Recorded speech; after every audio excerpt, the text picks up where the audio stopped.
Hi, I'm Odalyn. When I was 17, my stepsister called me a prostitute. My father didn't even blink. He just threw me out. No shoes, no explanation, just a scream, "You're a disgrace." That night, I slept on a church bench and thought that was rock bottom. But years later, when they called again, they didn't ask if I was alive. They asked me to save them.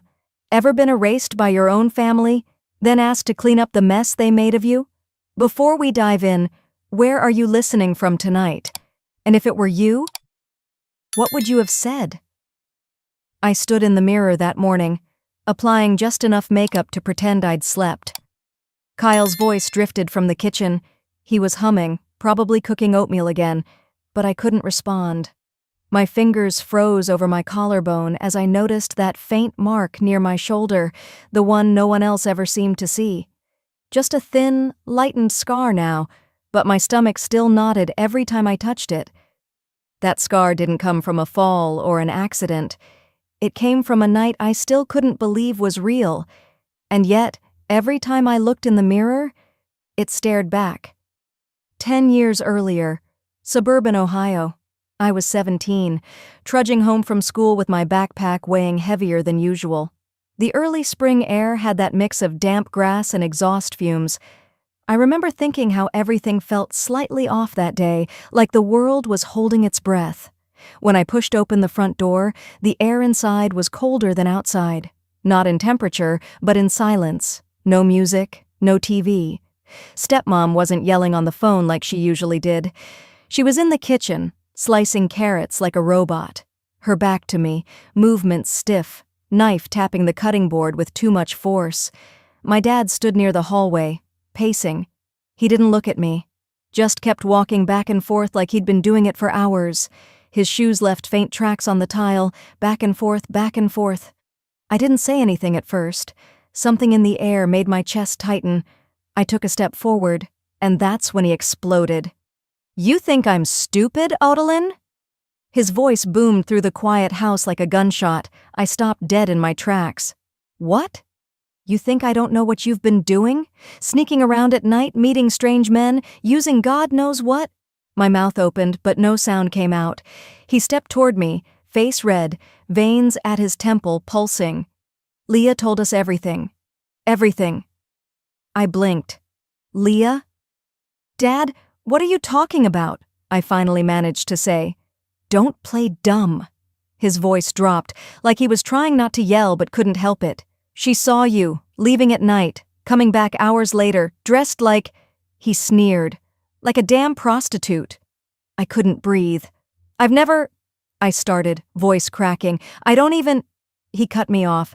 "She said you're using drugs, selling yourself. That's what you've become? In this house?" I turned toward the kitchen.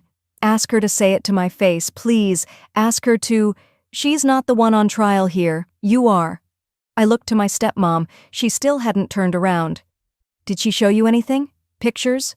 Proof?" I asked, my voice sharper now. "Did you even ask?" "I don't need pictures," he snapped. "I believe my daughter." I froze. "I'm your daughter." He looked at me then, really looked, and something in his eyes broke me. "I can't even look at you," he whispered. "You're a disgrace." I didn't scream. I didn't cry. I just stood there as he pointed to the door. "Get out." There wasn't a bag already packed. No yelling match, no throwing of things, just silence. My legs moved on their own. Upstairs, I grabbed my duffel bag, the one I used for gym class, and stuffed it with what little I could think of. Jeans, hoodie, a phone charger I wasn't sure would even work. Downstairs again. Still no one said a word, not even when I opened the door and stepped out into the cold. It was still light out, but the wind had picked up, and I had no jacket. I walked for what felt like miles, not knowing where to go. Eventually, my feet took me to the Methodist church a few blocks over. I sat on the bench outside, my back pressed to the brick wall. My phone was at 4%. I stared at the screen like it owed me something. An answer, a name, a reason. But there was nothing. Just a quiet blue glow. That night, it dropped below 40 degrees. I curled into myself, arms tight, hoodie up. Somewhere near 2 a.m., I noticed something scratched into the wooden bench under my hand. You still matter. 3 words, sharp, crude, maybe carved by a bored teenager, maybe meant for someone else entirely, but they stayed with me. The next morning, I walked back to the house. I didn't expect forgiveness. I just wanted to see if maybe, it had all been some twisted misunderstanding. The locks had been changed. I stood there for 20 minutes, pressing the doorbell with the hope of a child knocking on heaven's gates. Nothing. Mrs. Fitz from next door opened her blinds. She looked at me, then pulled them shut. I wandered the neighborhood like a ghost. No one called, no one texted. At the public library, I plugged in my phone behind a stack of outdated encyclopedias. My hands shook as I opened Instagram. Leah had posted a story, one of those black screens with cryptic white text. Some people finally get what they deserve. She didn't mention my name. She didn't have to. I sat there watching the charging bar slowly creep up. But I didn't feel stronger. I felt erased. No one had asked me anything. No one had listened. And just like that, I wasn't Odalyn anymore.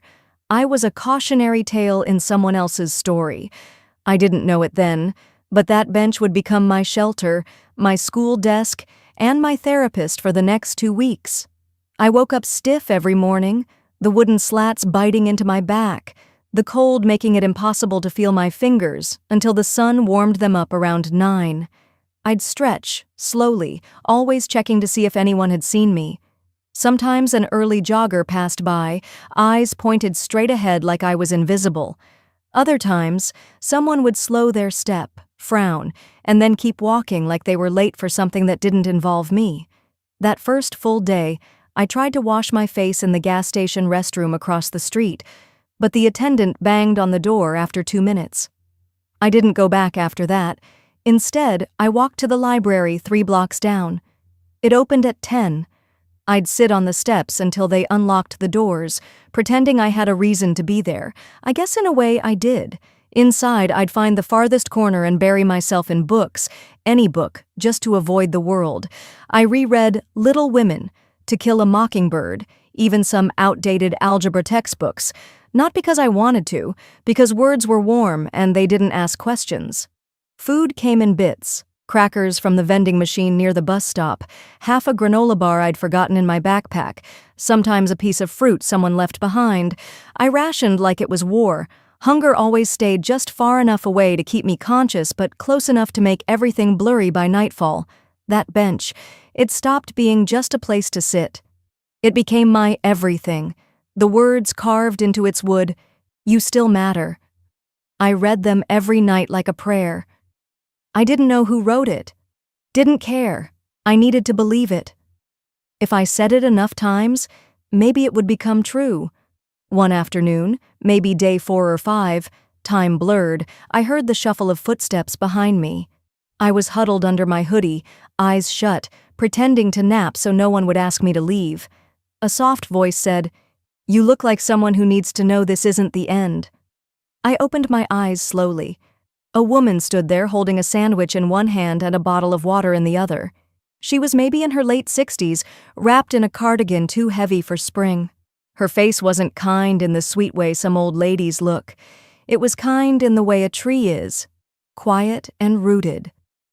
"I'm Mrs. Halston. I help out at the church down the street," she said. "I'm not going to ask questions. I just wanted to give you this." She handed me the sandwich. Turkey and Swiss. I didn't say thank you. My throat burned too much. But I took it. Ate it slowly, like it might disappear if I moved too fast. She sat down beside me, not close enough to scare me, just enough to make sure I didn't think she'd vanish like everyone else.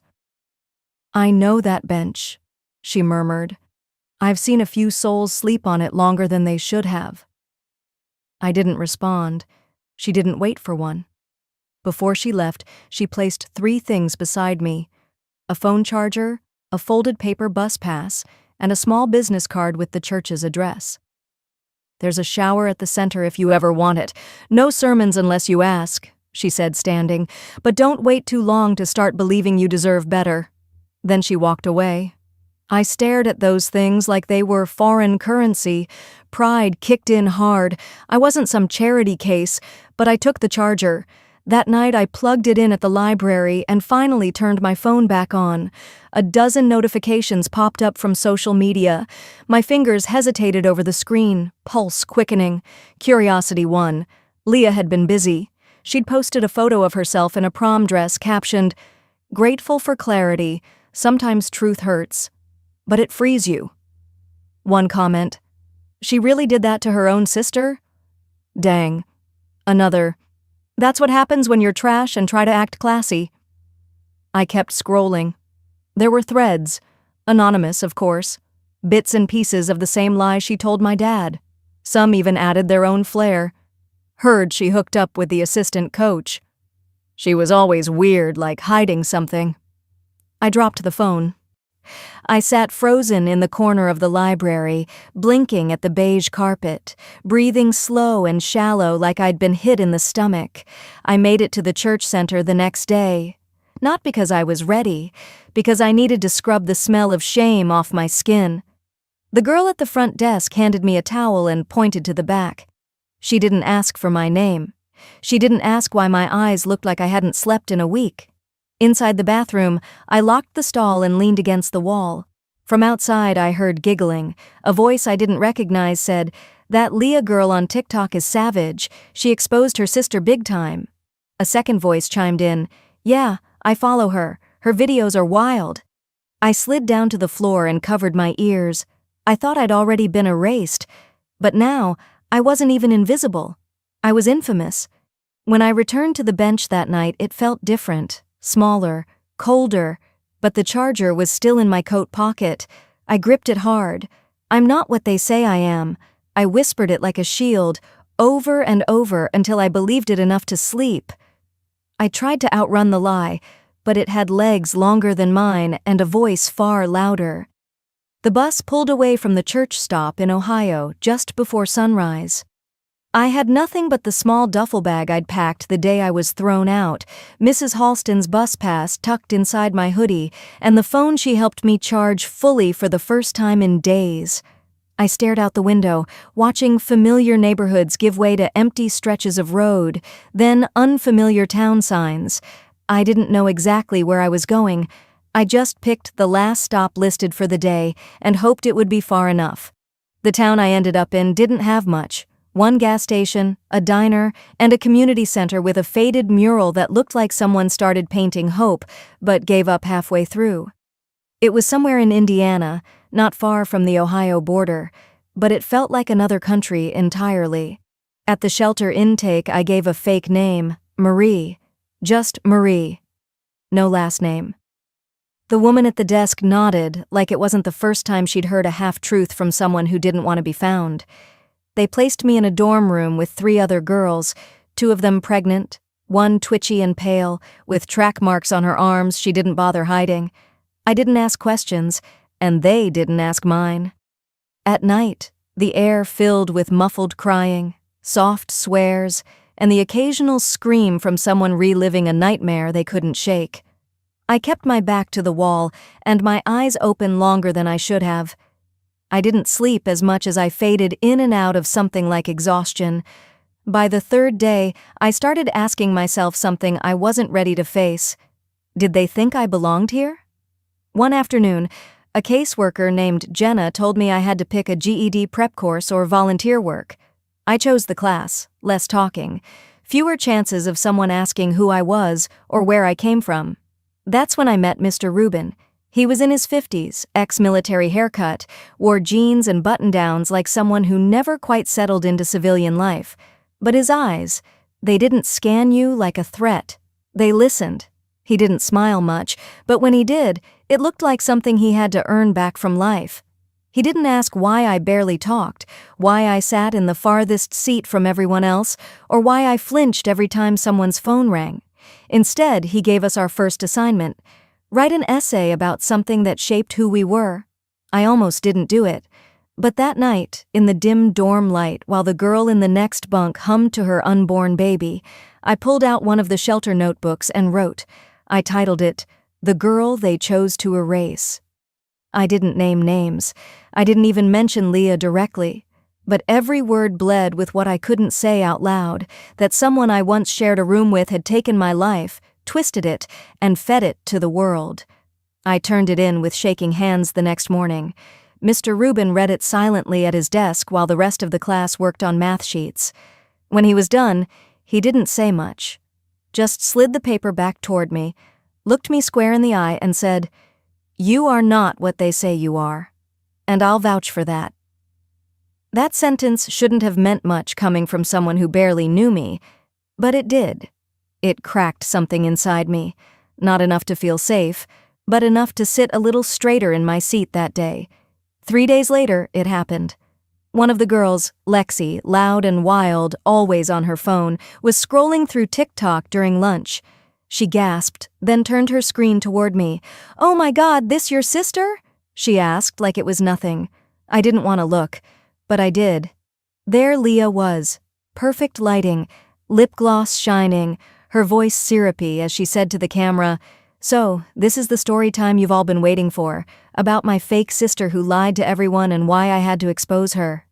The caption read, "Sometimes you have to protect your family, even if it hurts." It had over 40,000 likes. I didn't hear most of what she said after that.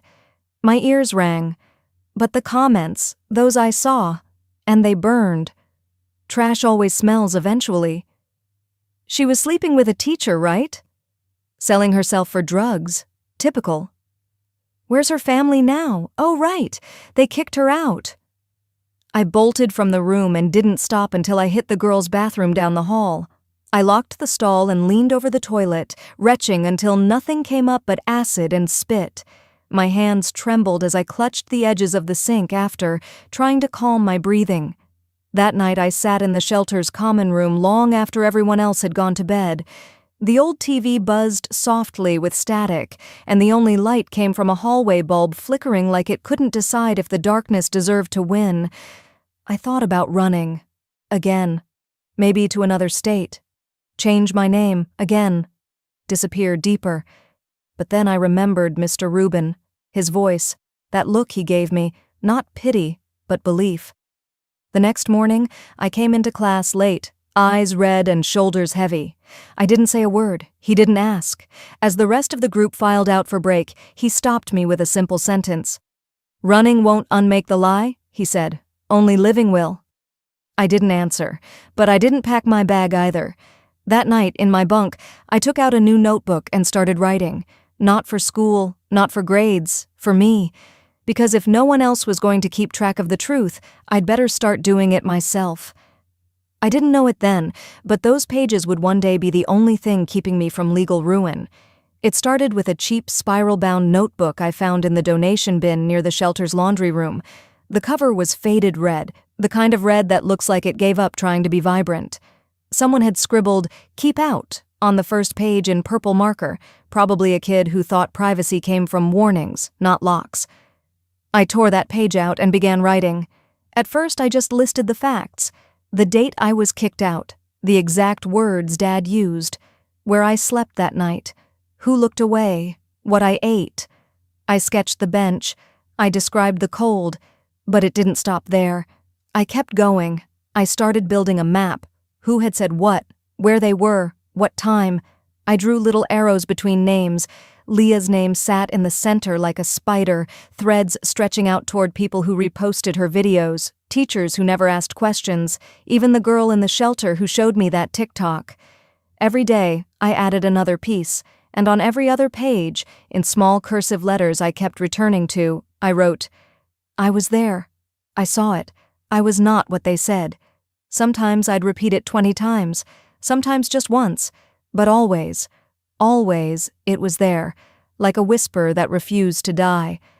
On rainy afternoons, I took my notebook to the public library a few blocks away. The computers had time limits, but if you asked the front desk nicely, they'd restart your session once or twice. I created an email account and started typing out copies of my handwritten entries, sending them to myself, date-stamped and backed up. Just in case. I didn't know what I was doing really, but I knew that people like me don't get to scream and have others listen. We don't get microphones. We get folders, paper trails. We get quiet, and we document. In the quiet hours between class and lights out, I started looking up words I didn't fully understand. Character defamation, minor consent, legal emancipation. They sounded bigger than me, like weapons I didn't know how to wield, but I wrote them down anyway. One Thursday evening, after GED study group, Jenna, the shelter coordinator, called me into her office. Her tone was calm, but something in her eyes said this wasn't about missing chores or bunk inspections. "There was a call for you," she said. My stomach dropped. "From a Marvin Dane, says he's a lawyer, from your old school district." I didn't say anything. My breath got shallow. I thought, what now? Another accusation? A lawsuit?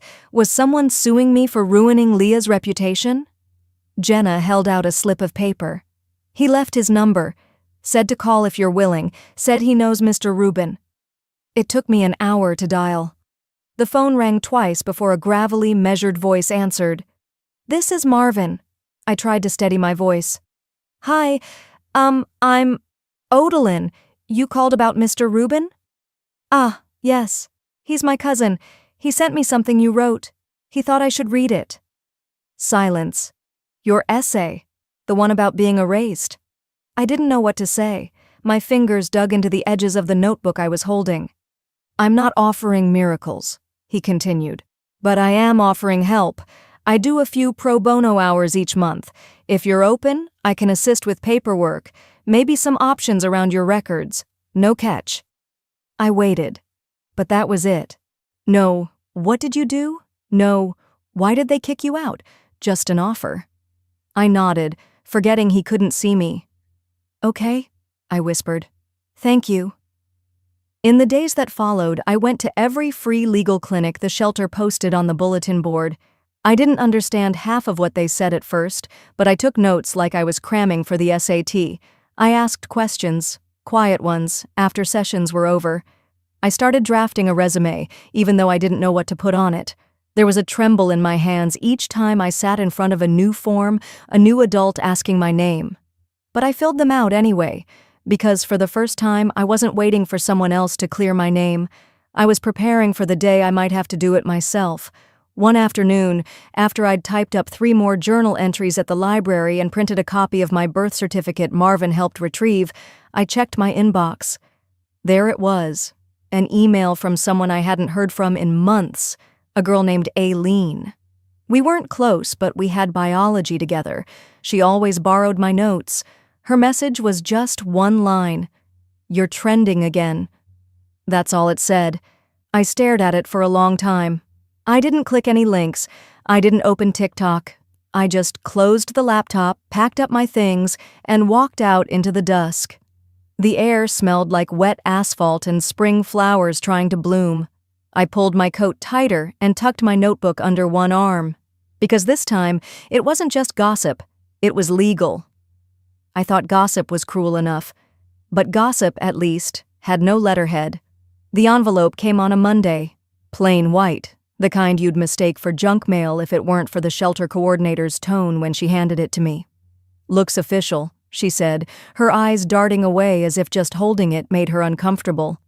Inside was a letter from a law office in Columbus. I read it twice before I even processed what it said.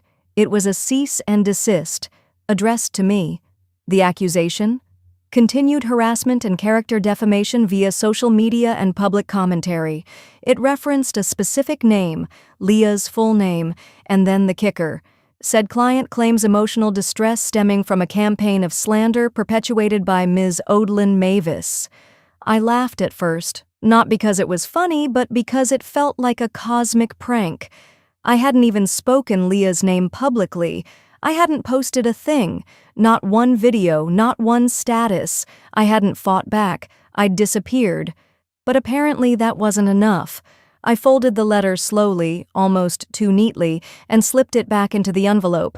That night, I skipped dinner and walked 4 blocks in the fading light to meet Marvin at his office. Really, just the back room of a local CPA who let him use the space for free on certain nights. He glanced at the letter for 10 seconds before sighing. "It's a scare tactic," he said, leaning back in the cracked vinyl chair. "But don't ignore it. Silence can be mistaken for guilt." I stared at the fluorescent light above us. "She's weaponizing air. I've said nothing, done nothing." "She's counting on that," he said. "She wants you scared, cornered, defensive." He tapped the paper with his knuckles.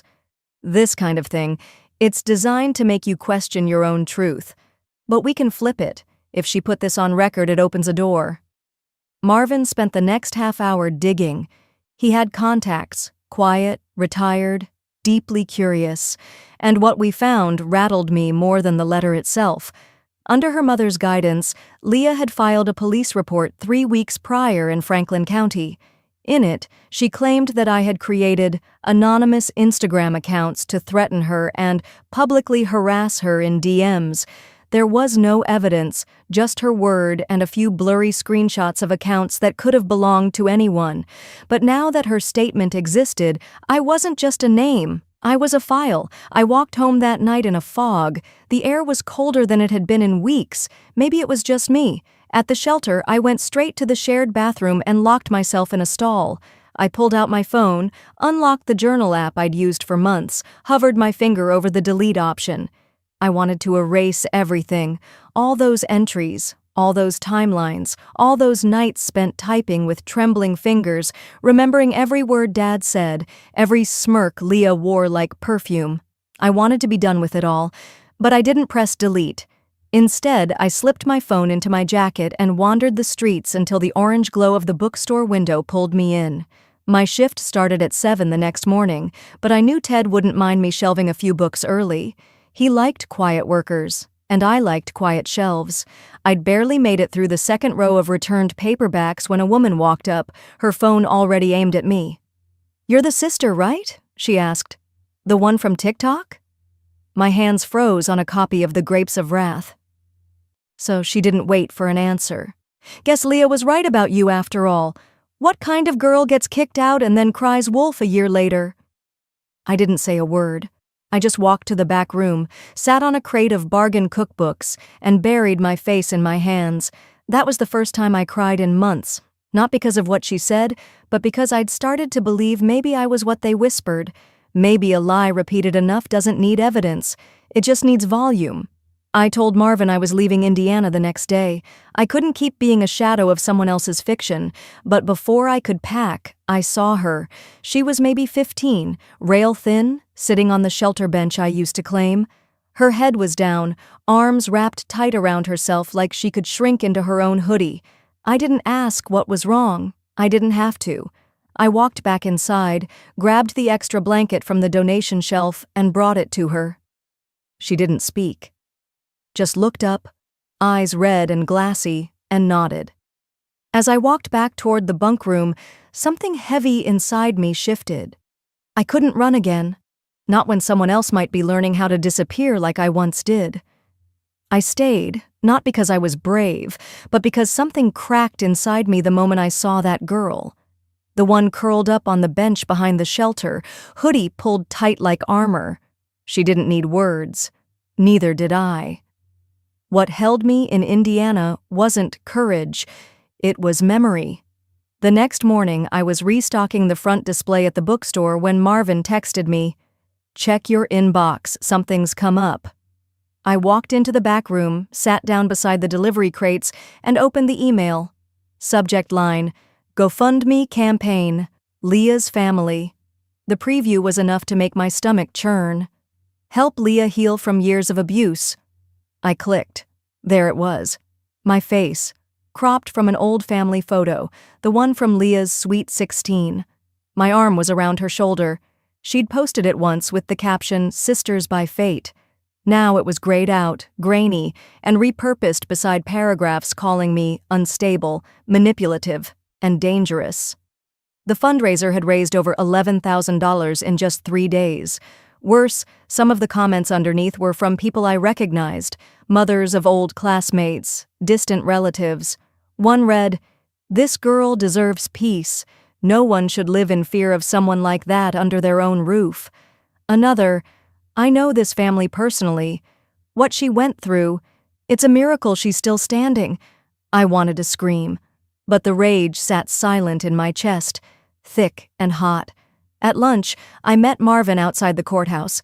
We didn't speak at first, just walked the square, him holding his paper coffee cup, me clenching my phone like it might break if I let go. "They're smart," he finally said. "Didn't use your full name.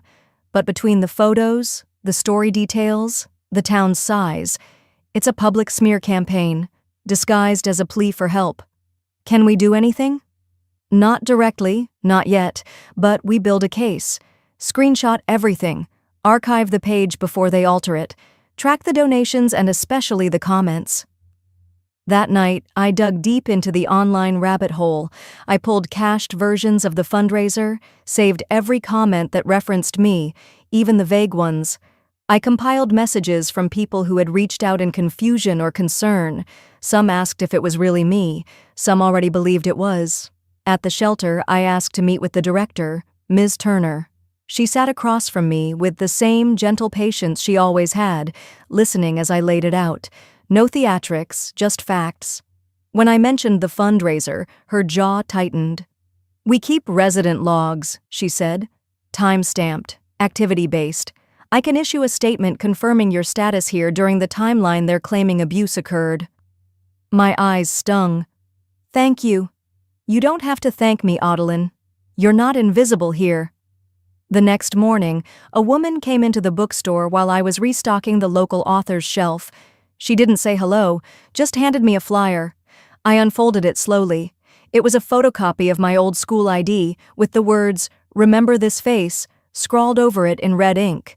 Below it was a cartoonish sketch of a monster, fangs and wild hair. I didn't rip it up. I didn't even crumple it. I walked to the break room, opened the file folder where I kept all my documentation, and slid it in. Proof. By now, I'd started assembling my own timeline online. Not a public blog, just a locked, organized drive. Shelter admission logs, class certificates, character references, screenshots of messages, legal definitions. My voice didn't need volume, it needed clarity. I was halfway through filing Marvin's notes when my phone rang. Blocked number. I let it ring once, twice. On the third, I picked up. "Odalyn?" I froze. It had been almost 2 years, but I'd know that voice anywhere. Gravelly, sharp-edged. "Dad, I need your help," he said. Just like that. No apology, no greeting, no explanation, just the same voice that once screamed, "You're a disgrace. Get out." I didn't say anything. "I wouldn't call," he continued, "but it's about the house. Things aren't good. I'll explain more, but I need someone who can help straighten this mess out." I looked down at my folder, at my documents, at the flyer in red ink, and for the first time in years, I wasn't the one who needed something. I didn't respond right away. I let the silence stretch, like a thread between us, thin, strained, and fraying fast. He repeated it, almost like he couldn't believe he had to ask again. "Odalyn, please, I need your help." I don't remember hanging up. I don't remember saying goodbye. I just stood there in the break room of the bookstore, staring at the muted blue light of the exit sign, the hum of the mini-fridge filling the space where words failed. 2 days later, I was on a bus, heading toward the Ohio border. Not to reconcile, not even to confront. Closure, that's what I told myself. But somewhere between exit 84 and 85, I stopped trying to justify it. The meeting spot was neutral. A small cafe just off the interstate, the kind with dusty blinds, faded laminated menus, and a waitress who didn't ask questions. I arrived first, ordered black coffee I didn't plan to drink, and waited. He walked in 15 minutes late. No surprise there. His frame looked smaller than I remembered, shoulders hunched, suit too big like it used to belong to a man who thought he was important. His face had aged harshly, creased lines where his pride used to sit. He looked around, saw me, paused like he was checking if it was really me, then crossed the floor, slow like someone walking into confession. "Odalyn," he said, standing beside the booth. I nodded toward the seat across from me. "Sit." His hands trembled slightly as he set his phone down, followed by a manila folder. He cleared his throat, but the words didn't come easy. "We never meant to hurt you like that," he started. "We just didn't know." I said nothing. "It got out of hand," he continued, voice more brittle now. "Leah was just young, scared. After your mom passed, everything went sideways." I glanced at the folder. "Is that what you brought? Excuses?" He looked down at his coffee, like it held better answers. "We need your help. You're the only one who can fix this." I let out a breath, long and slow, and kept my voice steady.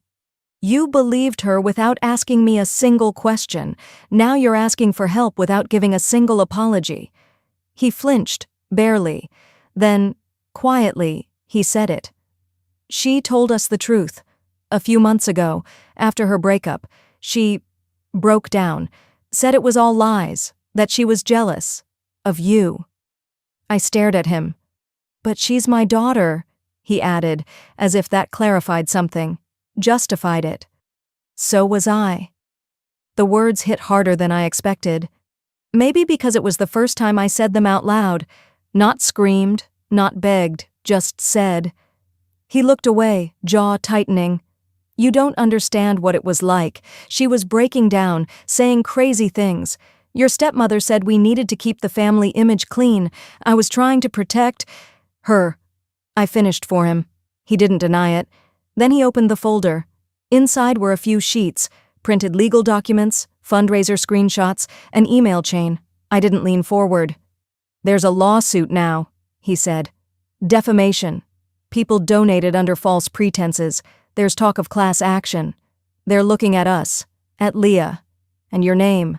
It's in the comments. The TikTok reposts. If you don't issue a statement, if you don't reconcile publicly, you'll name me in the defense," I said flatly. He blinked. I leaned forward, voice low. "Is this your apology? Or a threat?" He hesitated. "It's reality." I pushed my chair back slowly and stood. "No," I said, slinging my bag over my shoulder. "It's cowardice. Still is." As I walked past him, he said one last thing, barely above a whisper. "You're stronger than all of us, you know." I didn't turn around. I stepped out into the cold Ohio air, the sky gray and heavy. But inside, something had shifted. No more blurred lines, no more wondering who I was up against. I came looking for closure. I left knowing exactly who I was fighting now. That cafe table was the last thing we'd ever share. After I walked out, I didn't look back. Didn't wonder if he stayed sitting there or left. Didn't even replay his words. I just felt this quiet certainty settle in me like a steady hand on my back. By the time I got back to Indiana, Marvin was already waiting with 2 folders and a new kind of silence in his tone, focused, measured, prepared. "We're going to make this count," he said. I nodded, not because I felt brave, but because I didn't feel afraid anymore. Not of them, not of what they might say next. They'd said it all, lied louder than I ever thought possible. Now it was my turn, without screaming. The meeting at the community center was small, just a folding table, a few chairs, some volunteer coordinators from the women's advocacy group. Marvin spread out the documents with calm precision.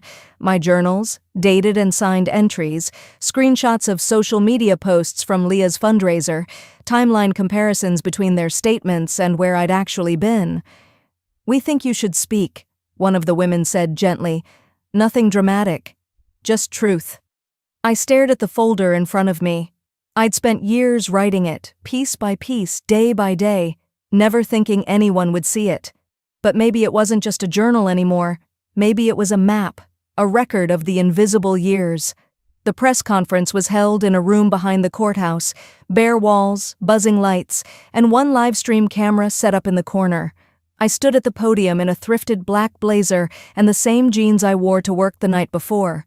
No makeup, no spin. I opened my notebook. At 17, I was called a prostitute by the people who were supposed to protect me, I began. There was no evidence, but there was no defense either, so I was erased, until now. I didn't cry. My voice didn't shake. I just read, calmly, page after page. I talked about sleeping on a bench, about vending machine crackers, about watching my name get dragged through comment sections and coffee shops alike. Someone from the back raised their hand. "Do you want revenge?" I looked up. "No," I said. "I want peace, but I won't get it by pretending none of this happened." That night, Marvin delivered the folder, the final one. Not to me, but directly to the legal firm representing the donors from Leah's fundraiser. It contained everything: my logs, my GED certificates, email timestamps, a notarized statement from the shelter. Their story had cracks. My truth had records. 2 days later, an investigation was opened. Independent, silent, but real. Leah went live on Instagram that evening, her face blotchy with tears, hair styled carefully like sadness was a brand. She started with, "I never meant to hurt anyone," and somewhere halfway through the comments turned, "Did you see her speech? There's proof now. This isn't it, Leah." And then someone pasted the link to the live stream. Her video stalled, froze, ended without warning. Later that week, I received a final message. Not from Marvin, not from anyone I loved, but from him, my father. "You humiliated us." I didn't even open the message, just saw the preview. Then I deleted it. No response. That weekend, after my shift at the bookstore, I walked back to the church where it all began. The bench was still there, old wood softened by rain and time. I traced my fingers along the carved words, "You still matter." Then I pulled a pen from my bag and added beneath it, "I know." I sat for a moment longer, letting the wind pass over me. It was quiet. Not the kind of silence that hurts, but the kind that heals. There wasn't a parade, no ribbon-cutting ceremony, no strangers clapping on the street. Just the hum of my kettle, the soft creak of floorboards, and Kyle setting a chipped mug beside my notebook. "Decaf," he said with a smile, already knowing I'd forgotten to drink water all morning again. I nodded, pulled my sleeves up, and looked out the window. The yard was quiet. Dew still clung to the grass, and the garden beds were full of late summer basil and tired tomatoes that had fought to grow in sandy soil. I loved this land, not because it was perfect, but because I'd worked for every inch of it. This peace, it didn't arrive wrapped in apology or justice. It came slower, quieter, like learning how to breathe again. I was 22 now, a homeowner, technically. The papers were in both our names, but Kyle liked to say it was mine because I picked the house. Because I chose the creaky floors and uneven porch and painted the front door burnt orange like warmth you could walk through. Sometimes I'd wake before sunrise just to sit on that porch with a blanket and nothing but silence. Not the kind of silence I once feared when I was 17 and alone, but the kind I earned. The kind that didn't ask anything of me. My father never called again.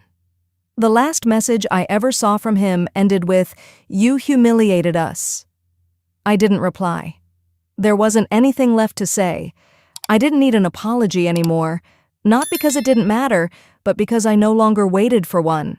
As for Leah, she disappeared from the internet weeks after the fundraiser refund announcement.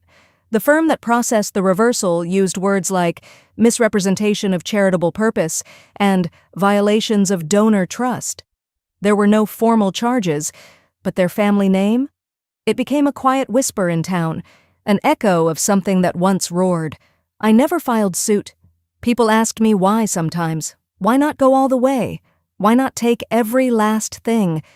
Because dragging it back into the light meant dragging myself there too, and I'd spent too long clawing out of that shadow to step into it again. Instead, I wrote. One night, after Kyle had gone to bed, I stayed up and typed an essay I titled, "The Day My Name Came Home." I didn't edit it much, just told the truth. A woman from a survivor's publication emailed me a week later. She said, "This will be the closing piece of our next issue." And that was enough. Weeks passed. I kept working at the bookstore. Eventually, I took on a management role. Nothing major, just scheduling, inventory, helping teenagers shelve poetry without accidentally hiding it behind graphic novels. One Tuesday afternoon, a girl about 17 walked in. backpack slung over one shoulder, hair pulled into a nervous ponytail. She lingered in the non-fiction aisle too long, flipping pages like she wasn't reading anything. Eventually, she walked to the register where I was sorting paperbacks. "You wrote that thing," she said. Her voice was shaky, unsure. "About being called a lie. It helped me." I didn't ask questions. I just smiled and said, "Thank you for saying that." She nodded and left. That was all. But my hands shook for 5 minutes afterward. A month later, I drove back to Ohio, just for a day. I stopped by the old church, not for any service, but for the bench, the one that once held my weight when I had nowhere else to sit. The carving was still there, faint but stubborn. "You still matter." My line underneath it, "I know," was faded but present. I pulled a pen from my coat and bent down. Even when they don't say it. I didn't linger. I didn't need to. I walked back to the car, started the engine, and drove away, not because I was escaping, but because I had somewhere better to be. And if you're reading this, maybe you needed to hear it too.